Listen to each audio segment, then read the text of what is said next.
जय गोपीजनवल्लभा गिरिवरधारी।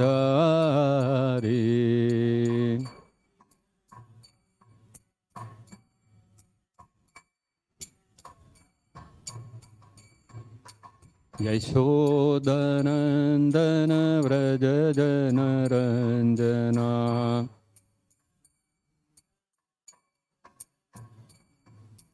यशोदनन्दन व्रज जनरञ्जना।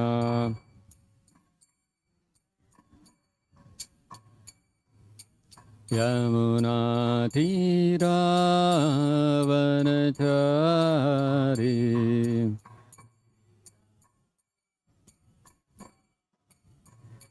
यमुनातीरावनचारी।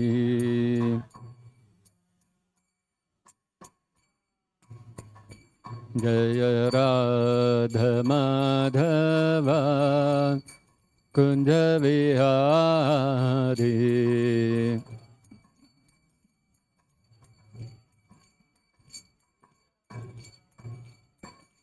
जय गोपीजनवल्लभा गिरिवरधारी।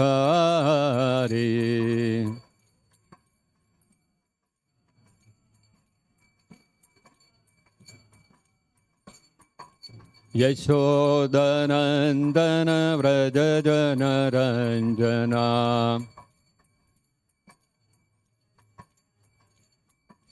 यमुनातीरावनचारी।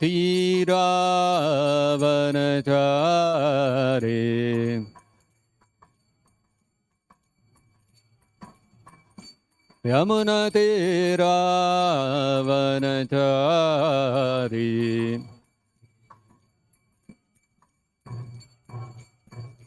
जय राधमाधव कुंज विहारी।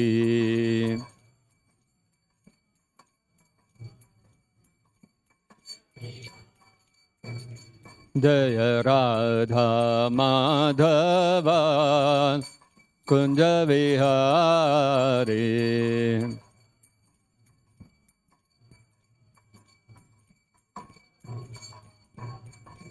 जय कृष्ण बलराम जय कृष्ण बलराम। कृष्ण बलराम जय कृष्ण बलराम।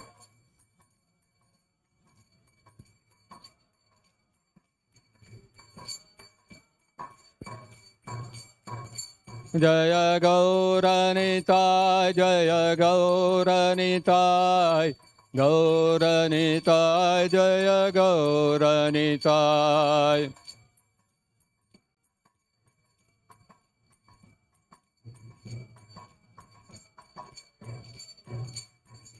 जय जय प्रभुपाद प्रभुपाद प्रभुपाद प्रभुपाद।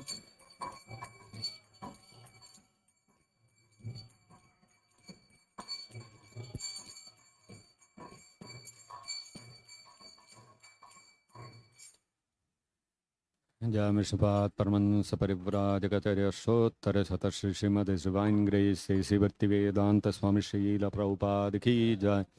जय मिषपात परमंस परिव्राजकचर्यशोत्तर शतश्री श्रीमद डिवाइन ग्रेस श्रील भक्ति सिद्धांत सरस्वती गोस्वामी महाराज की जय।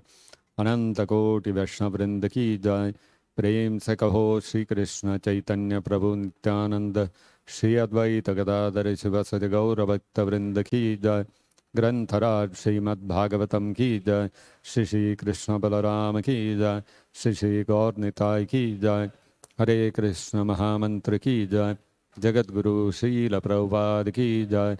निताय गौर प्रेमानंदे हरि हरि बोल। ओम नमो भगवते वासुदेवाय। ओम नमो भगवते वासुदेवाय। ओम नमो भगवते वासुदेवाय। Reading from Srimad-Bhagavatam, Canto 3, Chapter 22, Text number 21. Maitreya Uvacha Saha Ugradhanvan Yad Yeva Abhabhashe Sa Ugradhanvan Yadeva Abhabhashe Savugradhanvanyadeva bhashe Asit cha tushnim aravinda nabham Asit cha tushnim aravinda nabham Asit cha tushnim aravinda nabham Dhiya Upagrihnan smita shobhitena Dhiyopagrinnan smita shobhitena Dhiyopagrinnan smita shobhitena Mukhena chetaha lulubhe devahutyaha Mukhena cheto lulubhe devahutyaha Mukhena cheto lulubhe devahutyaha Maitreya uvacha Saugradhanvanyadeva babhashe Asi chatushnim aravindanabham Dhiyopagrinnan smitashobhitena Mukhena cheto lulubhe devahutyaha Maitreya uvacha Saugradhanvanyadeva babhashe Asi chatushnim aravindanabham Dhiyopagrinnan smitashobhitena Mukhena cheto lulubhe devahutyaha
Maitreya, the great sage Maitreya, Uvacha said, Saha, he, Kardama, Ugradhanman, O great warrior Vidura, Yat, this much, Eva, only, Abhabhashe, spoke, Asit, became, Cha, and, Tushnim, silent, Aravindanabham, Lord Vishnu, whose navel is adorned by a lotus,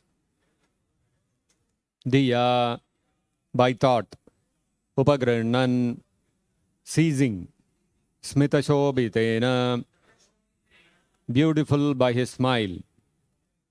Mukhena, by his face.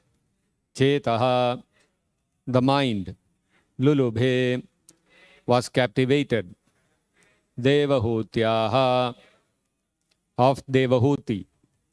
Translation and purport by His Divine Grace Srila Prabhupada. Sri Maitreya said, O great warrior Vidura, the sage Kardama said this much only, and then he became silent, thinking of his worshipable Lord Vishnu, who has a lotus on his navel. As he silently smiled, his face captured the mind of Devahuti, who began to meditate upon the great sage. Kindly repeat. Sri Maitreya said, O great warrior Vidura, the sage Kardama said this much only, and then became silent, thinking of his worshipable Lord Vishnu, who has a lotus on his navel. As he silently smiled, his face captured the mind of Devahuti, who began to meditate upon the great sage. Purport by Srila Prabhupada. It appears that Kardama Muni was fully absorbed in Krishna consciousness because as soon as he became silent, he at once began to think of Lord Vishnu. That is the way of Krishna consciousness. Pure devotees are so absorbed in thought of Krishna that they have no other engagement. Although they may seem to think or act otherwise, they are always thinking of Krishna. The smile of such a Krishna conscious person is so attractive that simply by smiling, he wins so many admirers, disciples, and followers. Thus ends the Bhaktivedanta purport. Om Ajnana Timirandhasya Jnananjana Shalakaya Chakshurunmilitam Yena Tasmai Shri Gurave Namaha.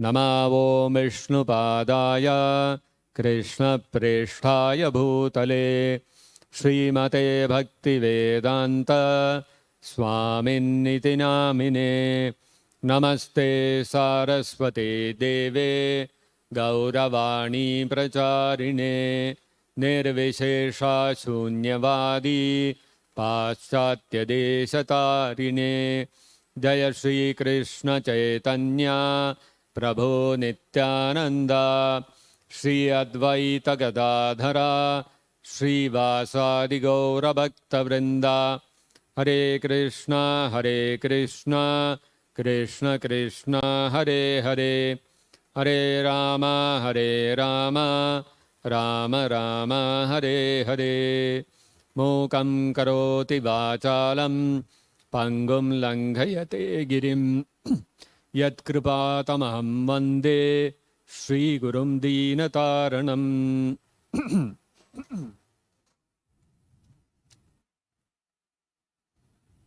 Maitreya Rishi is describing now Kardama Muni having spoken a few words to Swayambhuva Manu, expressing his acceptance of Swayambhuva Manu's proposal to wed Swayambhuva Manu's daughter Devahuti.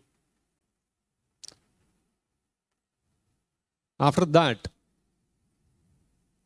what did Kardama Muni do? Generally we see in this material world, when a young boy and a young girl fall in love, nowadays they date for some period of time. And after some time of knowing each other, the boy proposes to the girl. And when the boy proposes to the girl becomes very happy. Boy also becomes very happy when she accepts the proposal. Then after that, what happens? They both become absorbed in thoughts of preparations for the marriage. What we have to do, we have to print the wedding invitation card, we have to invite so many relatives, friends, we have to fix up the venue where the wedding will happen. and what kind of marriage we will have based on the budget, what kind of experience we can provide. A few months back when there was the COVID pandemic going on, there were a lot of restrictions on gatherings. A couple in Tamil Nadu, they wanted to get married, but to avoid all the problems of the contamination spreading, the pandemic spreading, if too many people assemble, they decided that they would do the wedding online. And not even online, on the metaverse. Metaverse is the 3D platform where people are recreated in that 3D form. So people could enter, log into their, each invitee was given a login. They could log in and they could see the 3D image of the whole wedding venue, and some music is going on. The couple who are getting married are there. Then the people can go up to them, they can wish them, all these kind of things. With time, these kind of things changes. Earlier ages, in some other way it used to happen. North India, if you go, they do the weddings in one way. South India, it's a little different. If you look at the Christians, they have their own way of wedding. Depending upon their local social customs, their religion, etc., they have different ways. Then after that, there is a honeymoon. Both the boy and the girl, newly married couple, they go to some place, again, according to their budget, wherever they can afford. If their budget is very low, they'll go to some Ooty or something like that. Their budget is good, they'll go to Switzerland. And those initial, after the wedding, initial 6 months, 1 year, the boy and the girl will be so absorbed in each other. Practically, what happens is the moment a person, a boy and a girl decide to get married, they get absorbed in so many other things. Now, in the case of Kardama Muni, the proposal has come to him from the emperor of the world to marry his so beautiful daughter that even the Gandharvas were captivated by her beauty. The moment he received the proposal, Kardama Muni accepted, saying that who would not say no to your daughter? Such wonderful qualities, very learned, humble, intelligent, and so beautiful that even the Gandharvas, they become stunned by her beauty. Who would not like to marry such a girl? And she has come of her own accord wanting to marry me. So why should I not marry her? This much he said. But immediately after that, the moment he accepted his proposal, what was his next thought? Was he planning where the wedding will happen, how grand it should be, whom to invite? After the marriage, where will we go for honeymoon? Kardama Muni did not think any of those things. On the other hand, as Maitreya Muni is telling Vidura, Ugradhanvan, Dhanush means bow. Ugradhanvan means, oh great warrior. Vidura, he is referring to Vidura because he is born in a Kshatriya family. Ugradhanvan, Yad eva ababhashe, Saha yad eva ababhashe, Cha tushnim asit. He spoke this much and became silent.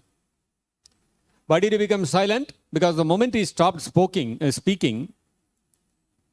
Diya Aravindanabham Upagrinnan, he seized the lotus-naveled Lord Vishnu within his mind. Diya. Upagrinnan means, as Prabhupada is translating, seizing. He seized. Whom did he seize in his mind? Normally, when a boy and a girl in this world, they decide to get married, the boy's mind becomes seized by the girl. Next few months, he cannot think of anybody other than the girl. Sleeping, eating, waking, walking, talking, everything he'll be thinking only of the girl. But you look at Kardama Muni. The moment he finished speaking, immediately, Dhiya with his mind, Aravindanabham Upagrinnan. Mind has to be absorbed in something or the other. Instead of being absorbed in some mundane topic or being absorbed in Devahuti, Kardama Muni chose to become absorbed in Aravindanabha. Aravindanabha means it has two meanings. One is the Lord Vishnu, who has a navel which is beautiful like the lotus. Every part of the Lord's body is so beautiful that in order to be able to comprehend a little fraction, a little portion of that beauty of the Lord's different angas, limbs are compared to the lotus, because the lotus is the most beautiful flower in this world. To give us an idea of the beauty of the Lord, it is said that the Lord has lotus eyes, he has lotus feet, etc. Similarly, he is Aravindanabha, he is Aravindalochana. This means the Lord has such beautiful navel. Another meaning of Aravindanabha is the Lord Vishnu, from whose navel the lotus sprouted on which Brahmaji was born.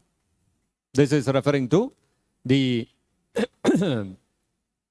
Garbhodakashayi Vishnu, on whose navel the lotus was sprouted, in that lotus Lord Brahma was born, and in the stalk of that, in the stem of that lotus, all the 14 planetary systems are considered to be located. Kardama Muni, being a Mahayogi, the moment he stopped speaking, he immediately absorbed his mind in meditating upon the form of Lord Vishnu, who has beautiful navel like the lotus. And Smita Shobitena Mukhena Devahutyaha Chetaha Lulubhe. And naturally, because when his mind was absorbed, when he was constantly remembering the beautiful form of Lord Vishnu, his heart was naturally filled with bliss, spiritual bliss. And therefore, that bliss translated into a mild smile on his face.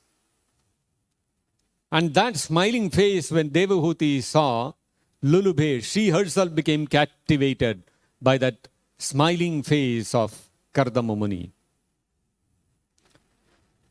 Actually, this behavior of Kardama Muni is not something which is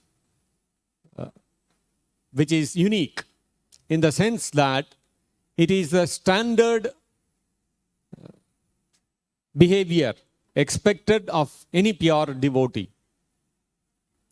Any pure devotee will constantly be thinking of how he can absorb himself in Krishna's service.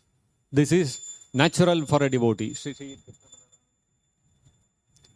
Generally, the normal people, where does their mind get absorbed? Mind has to have some engagement. We have to keep thinking of something or the other. It's not possible to make the mind stop thinking. Sometimes people are misled by so-called spiritualists, saying that meditation means you should make your mind shunya. You should not think of anything. But that is not really possible. Artificially, for some period of time, we may be able to make the mind vacant, but then to be permanently in that situation is not possible. Therefore, artificially, we may meditate for a few minutes, keeping the mind idle. But after that, the mind will, even with greater force, it will seek engagement. Generally, in this world, the kinds of engagements that people have, they are either engaged in atyahara. Atyahara means accumulating more and more of what they have. Materialists in this world, they are going on accumulating either money, somebody is a businessman, every year he wants to increase his profit. If you look at the sales team in any company, this year if they have got a target, this year you have to raise 1 crore rupees. Next year, the target will increase. It will become 1.2 crores. Next year, it will become 1.5 crores. Year after year, the target goes on increasing. No businessman thinks, okay, now I've reached this level, let me remain at this level. Year after year, keep the same target. Nobody will think. Everyone wants more and more. If you look at the politicians, they are thinking, I've got this many states in my power. My party has got this many states in power. They are not satisfied with that. They want to add one more state, one more state. We have got this many seats in the assembly. This is not enough. We have to add more. We have to add more. We have to increase. People in power are thinking of increasing their power. They want to accumulate more and more seats in the assembly so that their power will increase. Businessman is wanting to increase his money. A famous man wants to increase his fame. Therefore, he will engage a social media team who will keep promoting his various videos and posts so that more and more people become his fans. More and more people should follow him in Twitter, on Facebook, on Instagram. If the number doesn't increase, he'll be thinking what to do, how to increase. Everybody is thinking of increasing, atyahara, more and more, more and more. Similarly, Jnana Yogi is thinking, I have to increase my knowledge. I have to read more and more scriptures. I have to, the people should know that I am a very intelligent person, I am a very knowledgeable person. He is constantly increasing his expanse of knowledge. Ashtanga Yogi is thinking, I should increase my siddhis. Like this, everybody is engaged in atyahara. And to fulfill this atyahara, everybody is engaged in prayasa. Day and night, they are working. The businessman is working day and night. The politician is working day and night. Everybody in the society is working harder and harder and more and more. The Jnana Yogi is also working harder and harder. He is also engaged in prayasa. Somehow or the other, I have to control my senses and I have to liberate myself. I have to merge into that Brahman. Krishna also says in the Bhagavad-gita, Klesho adhikara tarastesham avyakta sakta chetasam. Actually, on the path of impersonalism, where somebody wants to merge into Brahman, the path they follow is very, very difficult. But the jnanis are very determined. They will not give up. Despite so many obstacles, so many difficulties, they'll keep trying hard and they will take up various kinds of austerities. All this comes under prayasa. And a yogi will undertake severe tapasya. He will go to the Himalayas. Somebody sent me a video sometime back. The military, the soldiers are standing in the Himalayas. Maybe some border, wherever they were positioned. And some soldiers, they are standing with the machine gun and with all their clothing, and they have to have natural warm clothing in the midst of all that snow. They are standing in knee-deep snow. That deep snow it is. And for miles together, you can see only snow and some mountain peaks which are filled with snow. And suddenly from somewhere, one yogi is coming walking, matted hair and beard, and he's just wearing one kaupin, nothing else. And he is chanting some Om Namah Shivaya something, and he's coming, and then comes close to the soldiers. Then he sits down on the snow. He sits down, and for some time he does some pranayama, and then gets up and walks off. All coolly in that snow is walking. And these soldiers are all stunned. They are wearing all this warm clothing and feeling cold, and this man is absolutely almost fully naked, and he is not feeling anything. So imagine the amount of tapasya it is. In the snow, in the midst of snow, freezing cold, it must be below 0 degrees centigrade. This yogi has to walk around without any clothes, without any warm clothing. Ashtanga yogis are like that. They have to undergo severe tapasya, so much prayasa, hard endeavor they have to do. Very difficult. So people have to engage themselves in atyahara. Their mind is absorbed in acquiring more and more of what they feel is very good for them. And towards that, they have to undertake different kinds of prayasa. Their mind is absorbed in the various kinds of hard endeavor required. Atyaharaha prayasasya prajalpaha. And now the mind is not satisfied with that alone. Now, whatever field I am engaged in, I have to talk about that to others. Okay, I have accumulated a lot of wealth. Now it's not enough if I just accumulate wealth. I also have to show off.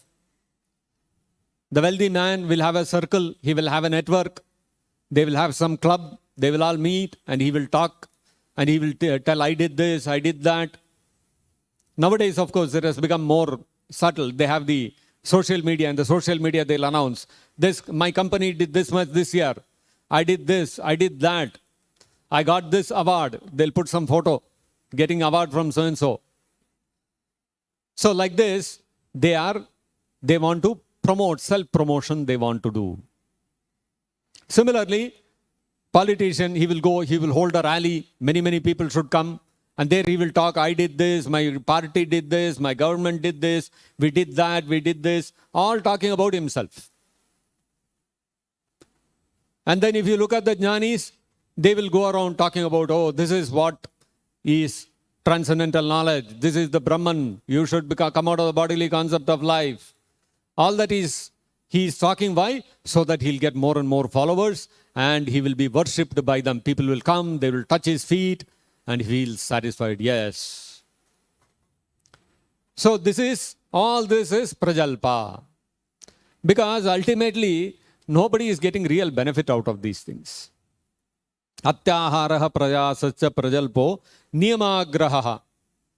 Niyamagraha means the people are so much to achieve their desired goal, for the atyahara, the entire prayasa that they are doing, the great endeavors that they are taking up, what happens is they have to create so many rules and regulations so that they will be able to be successful in their prayasa and accumulate more and more.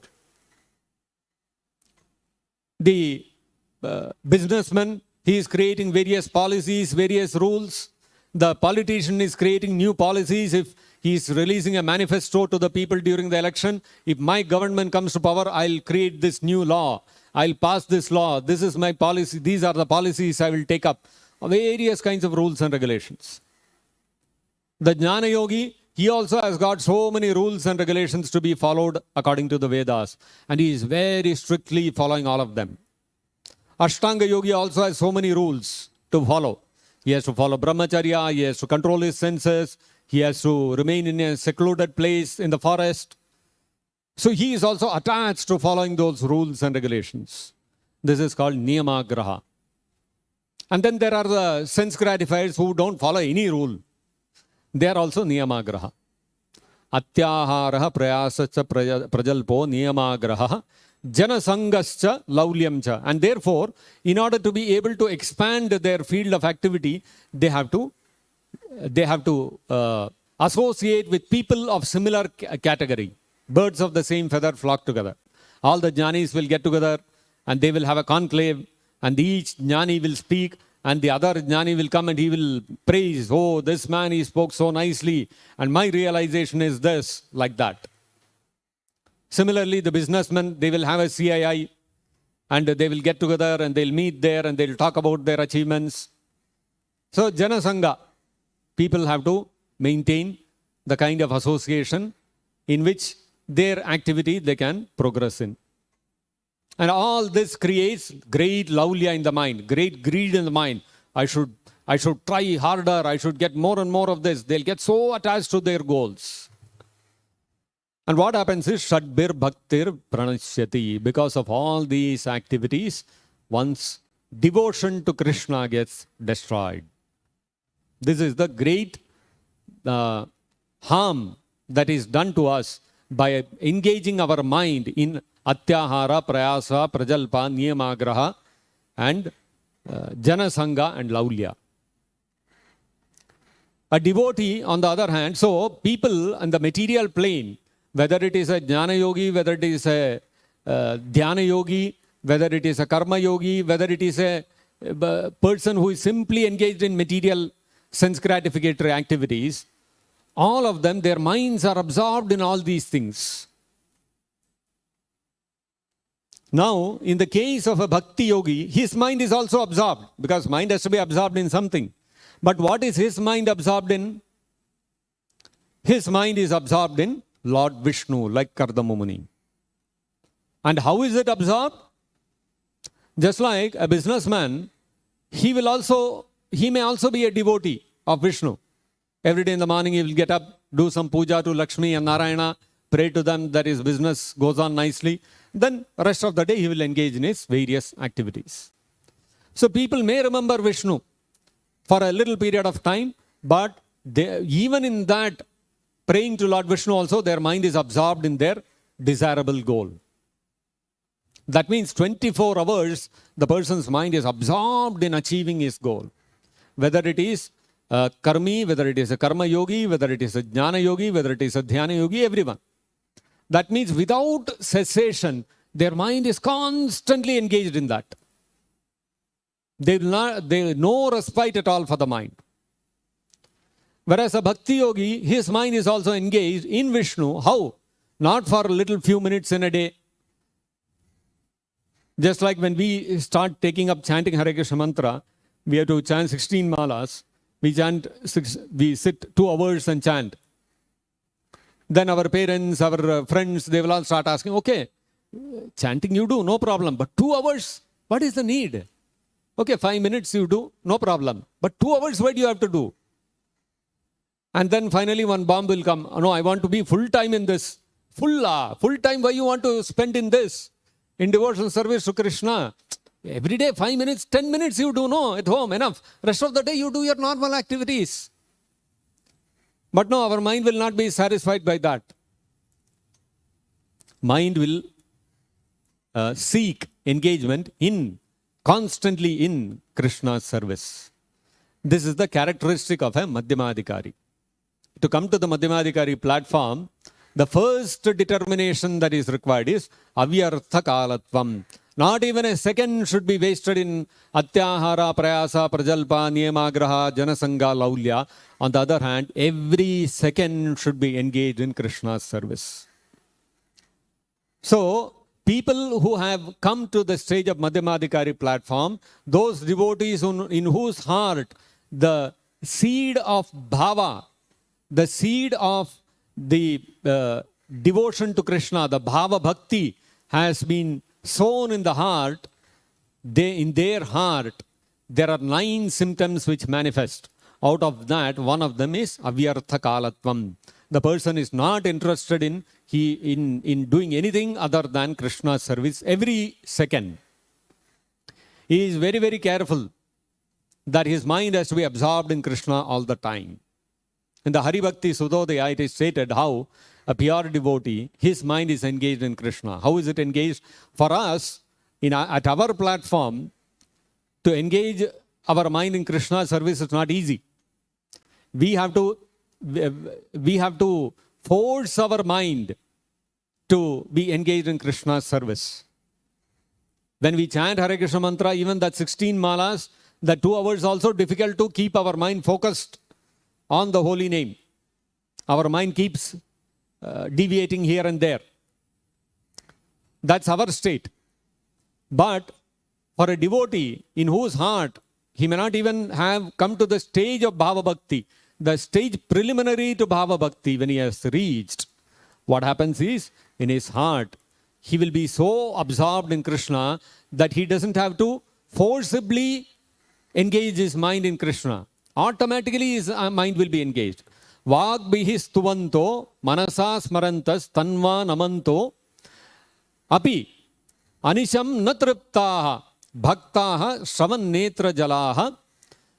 It is stated that bhaktaha shravan netra jalaha. The bhaktas, the devotees, shravan netra jalaha samagram ayur harereva samarpayanti. The devotees of Krishna who have come to that stage of anubhava just before bhava bhakti, how their mind is engaged? By manasa, kaya, vacha. These are the 3 things by which we engage ourselves in various activities. The mind is the subtle space where work initially takes place. We plan in our mind, we want to do this, we want to do that. When we are planning to do something, that is a subtle stage of work. Then once we have our plan ready, what do? We go and discuss with others.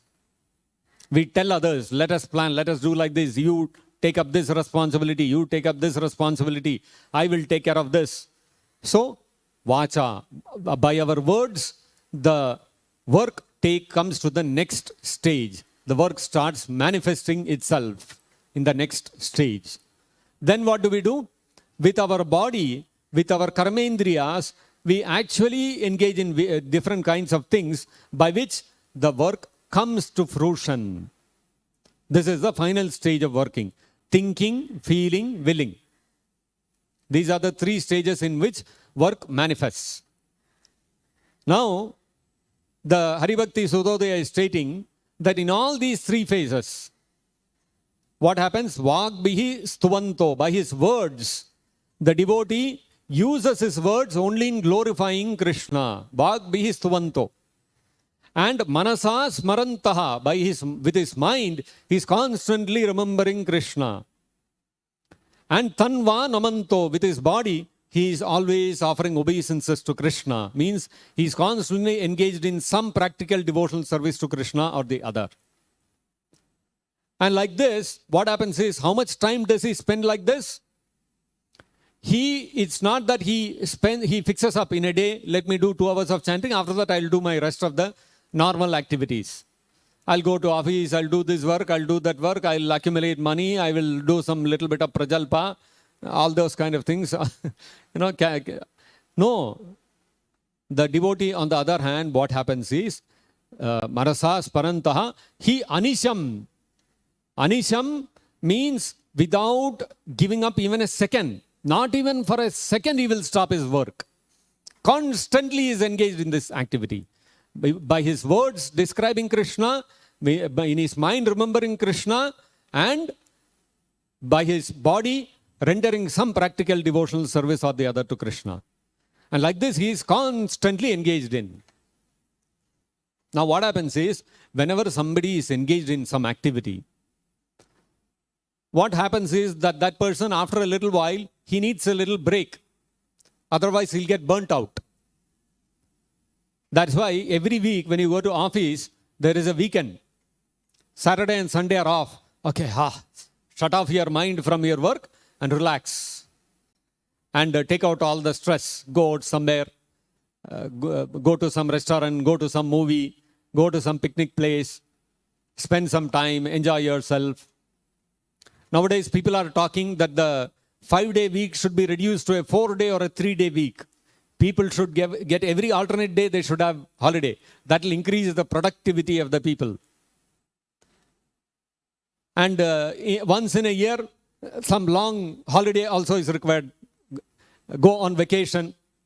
The company also encourages the people, you go on vacation. We will sponsor your vacation abroad. Go to Australia, go to New Zealand, spend a good time there, go to Dubai and come back. Why? Because they also know if they continuously keep the person engaged, he will break down. They don't want him to burn out. They want him to, that enthusiasm to keep going. What is this burnout? What is this breakdown? Enthusiasm goes away. At the start of the week, the enthusiasm is high. By the time Friday comes, the enthusiasm will be down. 2 days off, again, you come back with your enthusiasm. In the case of a devotee, what happens is, Anisham, constantly is engaged only in thinking of Krishna, speaking of Krishna, rendering service to Krishna. Then what happens? Does his enthusiasm go down? How does he keep himself motivated? Natriptaha, he never gets satiated. He feels whatever I'm doing is not enough. I want to do more. I want to do more. Even 24 hours in a day is not enough. I want more time. I want to do more. This is the characteristic of devotional service, because it is not material. Anything material becomes hackneyed. You get fed up with it after a little time. But spiritual, because devotional service to Krishna is completely transcendental, therefore we never get satiated.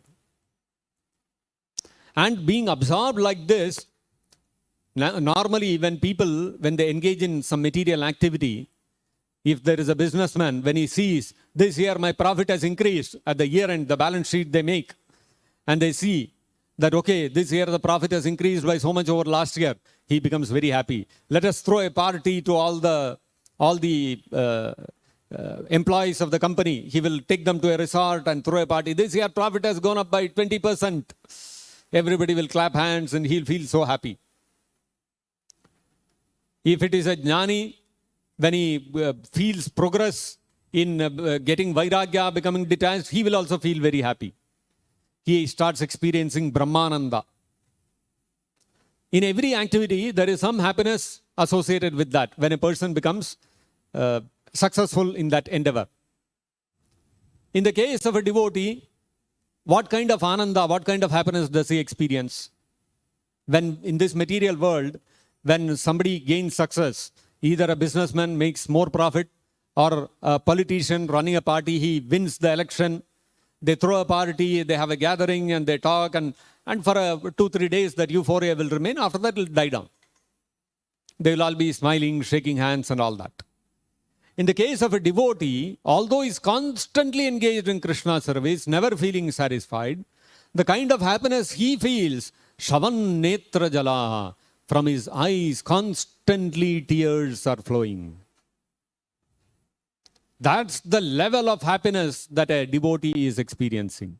Normally, tears come from the eyes out of joy only when we experience some great joy. Something very great happiness when we come across, only then from the eyes tears will come.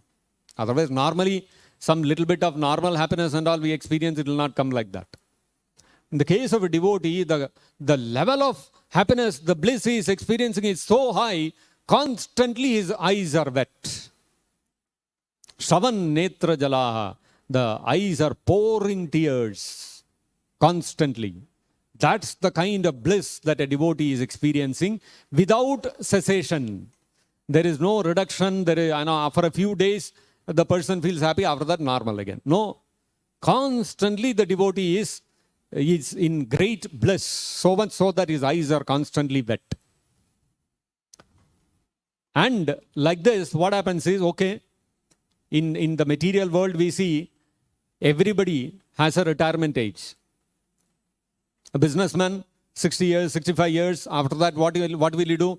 Some big company has floated. He has made some big company. He'll become the chairman of the company. And after that, he will retire. After that, he'll be an advisor. Sometime, once in a while, somebody will come and ask something. Some felicitation they will do. He will also be old. He'll come in a wheelchair or using a walking stick. Politician also. After a certain age, okay, you step aside. Younger people will take over. But this one you go, any profession you take up, there is a retirement age. After that, you stop your activity and you retire and you spend your time leisurely doing some hobbies and all those kind of things. In the case of a devotee, what happens? Samagram ayur harereva samarpayanti. Harehe samarpayanti. They surrender their life to Krishna. Samagram ayuhu. Their entire lifespan, they surrender to Krishna.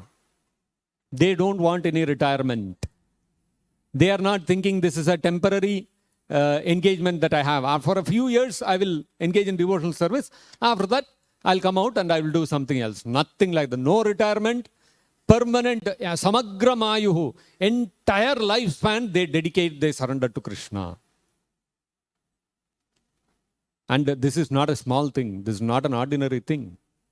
That is why when a devotee, when he decides to surrender to Krishna, when he wants to join the temple, everybody in the family, relatives, friends, they all become surprised.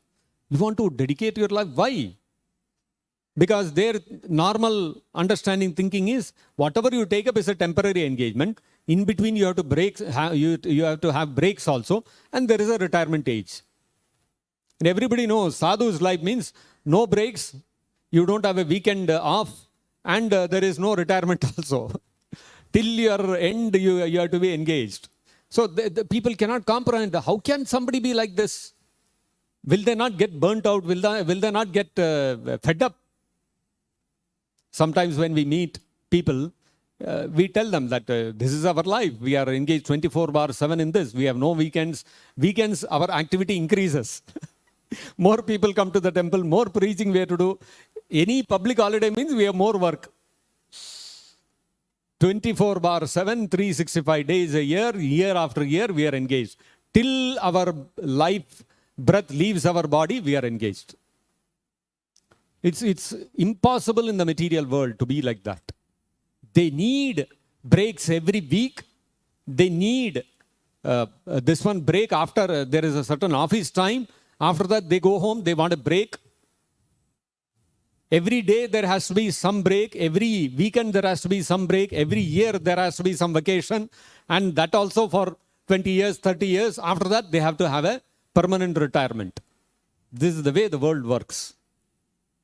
But for a devotee, he is so absorbed in Krishna that for him, he is not bothered about breaks and vacations and retirement. These things don't appeal to a devotee.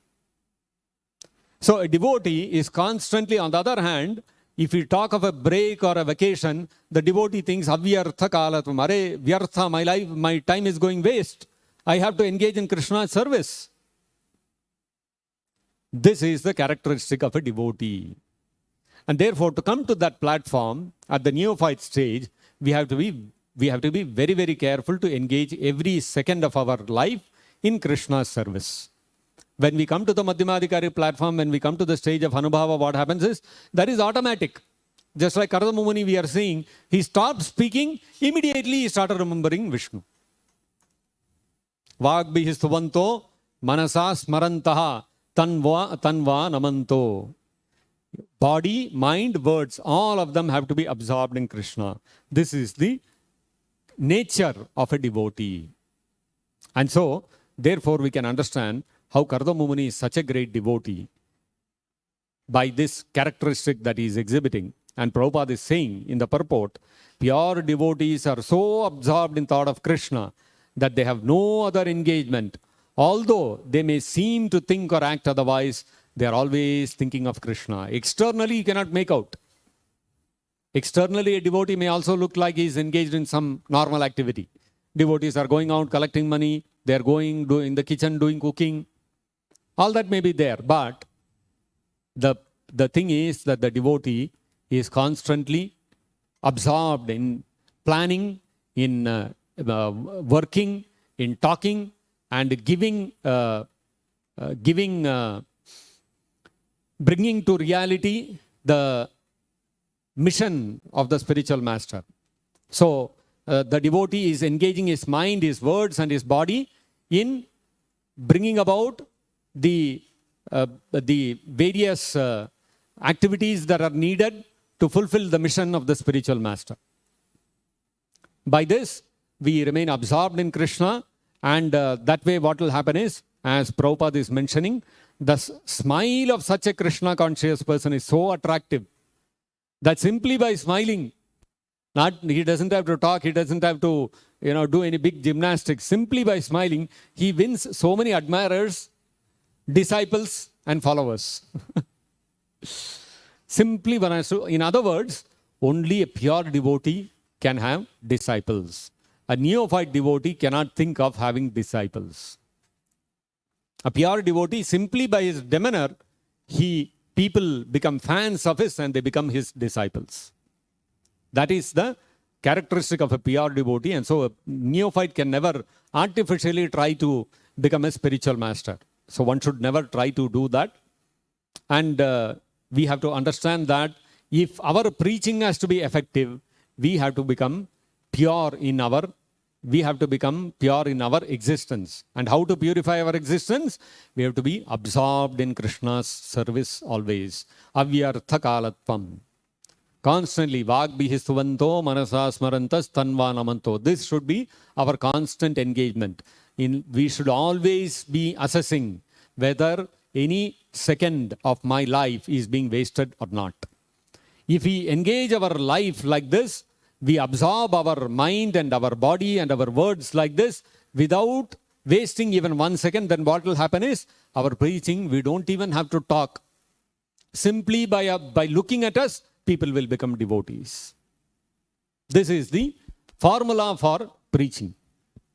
Now imagine if the smile of a devotee is going to win him many admirers, disciples and followers, then if he starts talking, what will happen?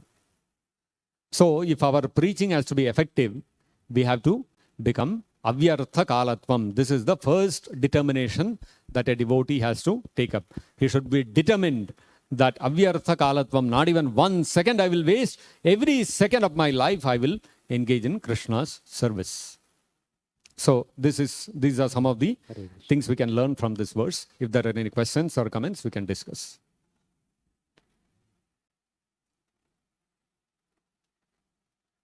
Anybody? We'll stop here. Grantharaj Srimad-Bhagavatam ki jai, Jagat Guru Srila Prabhupada ki jai, Nitai Gaur Premanande Hari Hari Bol.